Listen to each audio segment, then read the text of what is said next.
Su ya. Mboten Pak. Mboten tau ganggu.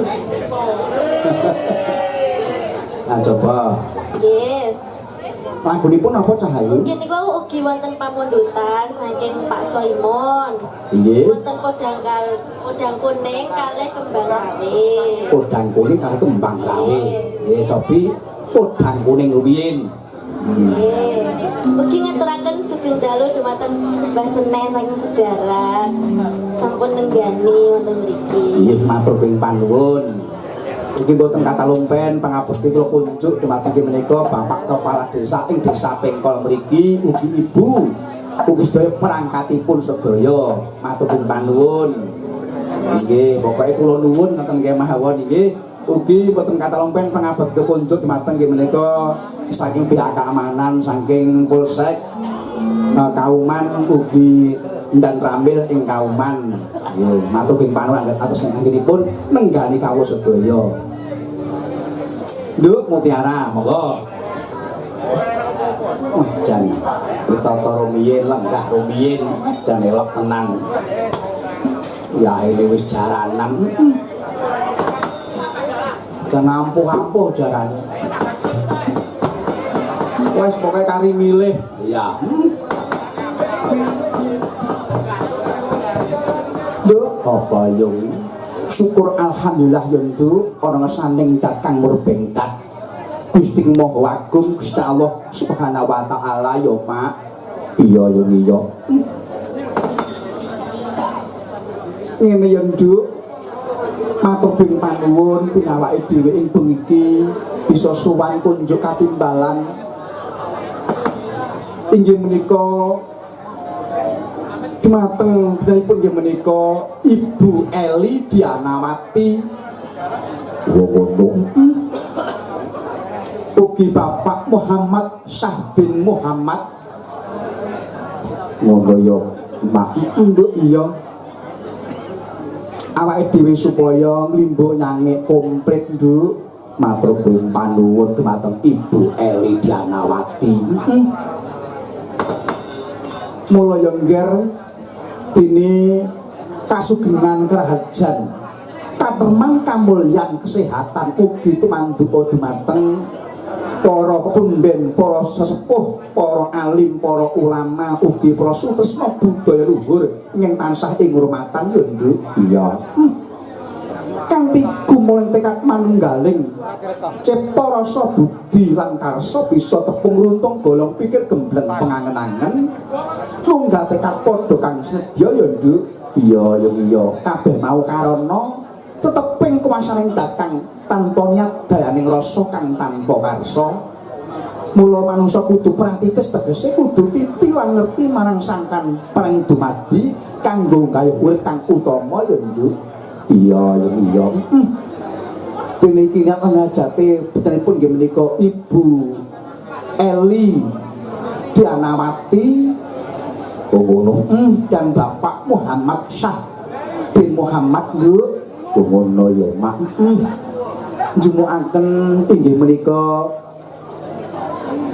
ingkang putra inggih menika Mbak Devita Putri ngono menika ngasta wonten ing Eskes ngono ing perawatan ya Mak wonten ing perawatan ugi nggih menika pikantuk Praka Yoga ngono prajurit Nduk Praka kuwi prajurit kepala. Wah, alhamdulillah rabbil alamin ya Mak. Menika Mbak Devita Putri putra saking nggih menika pun nggih menika Bapak Darmaji ngono. Mbak lawan Ibu Eli Dianawati ya Nduk ngono ya Mak. Matur ping panuwun mugi-mugi Ibu Eli Dianawati dan Bapak Muhammad Syah bin Muhammad ya Nduk iya ing Desa Pengkol Kecamatan Kauman Ponorogo kene Manggiraharjo ing Sambikala iya berkah barokah tambah rezeki ingkang kathah maslakah pidini wal akhirah Allahumma Amin. Mulya nduk dados keluarga ingkang dipun ridhoi dhateng Gusti Allah, keluarga ingkang sakinah mawaddah lan warahmah, keluarga ingkang kebak nikmatul iman, nikmatul Islam lan nikmatul sehat ya nduk. Iya, mula pamuji awake dhewe keluarga agung nipun kemenika Ibu Eli Dianawati nduk, adoh saking syukur sakit, adoh saking panggoda pangrencana, sumingkir sumrak sekabehing trimala nirmala nirbaya nirwikara nirsengsara nircoba nirbencana. Allahumma amin. Dados keluarga ingkang badatun thaibatun barokun gofur ya nduk. Iya mak iya, rahayu rahayu ya mak. Dene ing sesuk diterusake Murwakala pangruwatan wayangan neh. Wah, alhamdulillah rabbil alamin ya mak. Kabeh mang apa nyukuri nikmate Gusti Allah, ora lali adat kuno Jawa. Sangga pengati-atine Ibu Eli Dianawati sak warga ya nduk sesuk Murwakala pangruwatan. Oh ngono ya yung. Mula ya nduk ayo iki terusake waranggonane akeh banget ya, dikenalake ya mak, dikenalake ya. Kula nyuwun ingkang kula sebut naminipun mengke saged gadah nggih. Cobi menika waranggana kondang. Wah, jan viral banget ya. Iki uga bintang tamu kok. Iya, luar biasa. Mbak Hani Kusuma saking Tulung Agung. Alhamdulillah luar biasa. Cantik ya. Jan. Nggih. Ugi nomor kalih menika inggih jan luar biasa malih waranggana. Wah, nyunyur pokoke. Ya. Kondang Tulung Agung. Mbak Anggun Maisina. Wah, siap. Ugi wonten malih inggih menika waranggana Kondang Jawa Tengah Wonogiri Pak Arimami. Alhamdulillah. Ugi wonten malih inggih menika waranggana generasi penerus sinden dari Kota Ponorogo Mbak Venezuela. Wah, Ian, jan elok tenan nggih. Ugi inggih menika waranggana saking Badekan Ponorogo Mutiara Mustika Buana. Alhamdulillah nggih. Wonten malih menika ugi waranggana kondang saking Kota Tiwul Wonogiri Mbak Inar Gadul. Gadul tenan iki.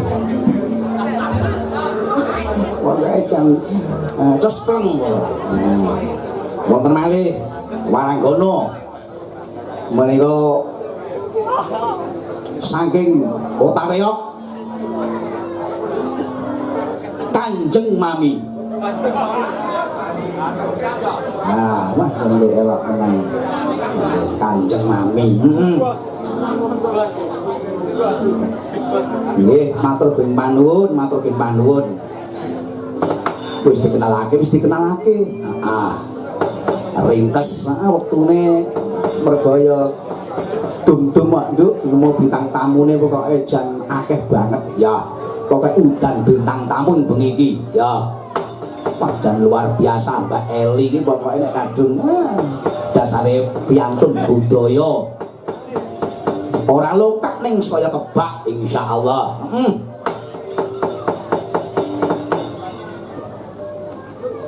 Nggih. Menika jatosipun ing dalu menika bintang tamunipun mboten namung jog titik kalih jog kluthuk ning Mas Percil CS napa. Nggih, dalu niki kedahipun Mas Percil CS ugi sedaya bintang tamu lainipun ning Mas Percil menika kedadak wonten tanggung jawab utawi wonten kewajiban inggih menika umroh. Nah, dadakan umroh. Mila ibadah kewajibanipun Mas Percil mugi-mugi napa sedanipun saged mabrur. Allahumma amin. Mboten napa-napa. Monggo niki sak terusipun. Ya sak terusipun. Kula aturi